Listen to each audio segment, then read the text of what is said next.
Hello friends, welcome back to my channel. So நம்ம இன்றைக்கி வந்து நோயில் செஞ்ச அரிசி உப்புமா எப்படி பண்ணுறதுன்னு பார்க்கலாம். அதுக்கு ஃபஸ்ட்டு ஒரு குக்கரில் தேங்காய் எண்ணெய் ஊற்றிக்கோங்க. எண்ணெய் சூடானதுக்கப்புறமா இதில் கடுகு, உளுத்தம்பருப்பு, கடலப்பருப்பு, மிளகு, சீரக பொடியும் சேர்த்துக்கோங்க. இதில் கடுகு வெடித்ததுக்கப்புறமா இதில் ஒரு 4-5 வரமிளகா, 2 பச்சை மிளகா, ஒரு கொத்து கருவேப்பிலையும் ஆட் பண்ணிக்கோங்க. இப்போ உங்களுக்கு வேணும்னா இதோட நீங்கள் ஆனியன் கூட இதில் ஆட் பண்ணிக்கலாம். இதோட 2 டீஸ்பூன் பெருங்காய பொடி சேர்த்துக்கலாம். இதில் இப்போ நான் வந்து 3 கப்பு தண்ணி ஊற்றிருக்கேன். நான் 1:3 அப்படிங்கிற ரேஷியோவில் தண்ணி ஊற்றிருக்கேன். இதோட தேவையான அளவு உப்பு சேர்த்துக்கலாம்.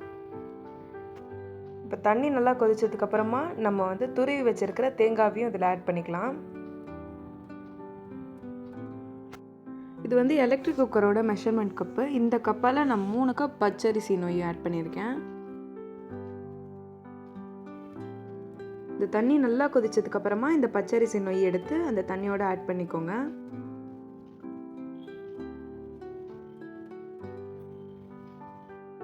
எங்களுக்கு கொஞ்சம் குழைவாக இருக்கணுங்கிறதுனால நான் இங்கே 4 விசில் விட்டுருக்கேன். உங்களுக்கு அது 4 விசில் அளவுக்கு வேணான்னா நீங்கள் கம்மியான அளவுக்கே விசில் விட்டுக்கலாம். இதை பண்ணிட்டிங்கன்னா நம்மளோட அரிசி உப்புமா ரெடி. இதுக்கப்புறம் ஒரு ஃபைனல் டச்சுக்காக மேலே 1 டீஸ்பூன் நம்ம வந்து தேங்காய் எண்ணெய் விட்டுக்கலாம். அடுத்தது நம்ம அரிசி உப்புமாவுக்கு நல்ல காம்பினேஷனாக இருக்கிற தால் சாம்பார் பண்ணலாம். அதுக்கு ஒரு குக்கரில் நம்ம வந்து எண்ணெய் ஊற்றிக்கலாம். எண்ணெய் ஊற்றினதுக்கப்புறமா நம்ம ஆஸ் யூஷுவல் ஆட் பண்ணுற கடுகு, சீரகம், வெந்தயம், கருவேப்பிலை, அதோட பச்சை மிளகாய் ஆட் பண்ணிக்கலாம். இதோட நான் தக்காளியே ஆட் பண்ணியிருக்கேன். இது வந்து நோ ஆனியன் நோ கார்லிக்குங்கிறதுனால நான் வந்து தக்காளி ஒண்டி தான் ஆட் பண்ணியிருக்கேன்.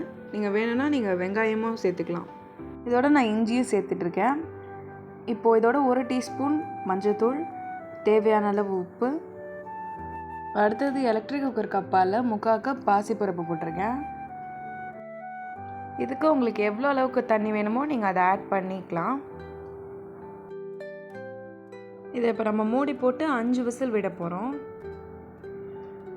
5 விசில் வந்ததுக்கப்புறமா நீங்கள் ஓப்பன் பண்ணி பார்த்தீங்கன்னா நமக்கு வந்து அரிசி உப்புமாக்கு பர்ஃபெக்டாக மேட்ச் ஆகிற தால் சாம்பார் ரெடி. அவ்வளோதான் ஃப்ரெண்ட்ஸ், நம்மளோட பாசிப்பருப்பு தால் சாம்பாரும் அரிசி உப்புமாவும் ரெடி. இதை நீங்களும் கண்டிப்பாக உங்கள் வீட்டில் ட்ரை பண்ணி பாருங்கள். ஓகே ஃப்ரெண்ட்ஸ், நம்ம நெக்ஸ்ட் வீடியோவில் பார்க்கலாம். பாய் பாய்.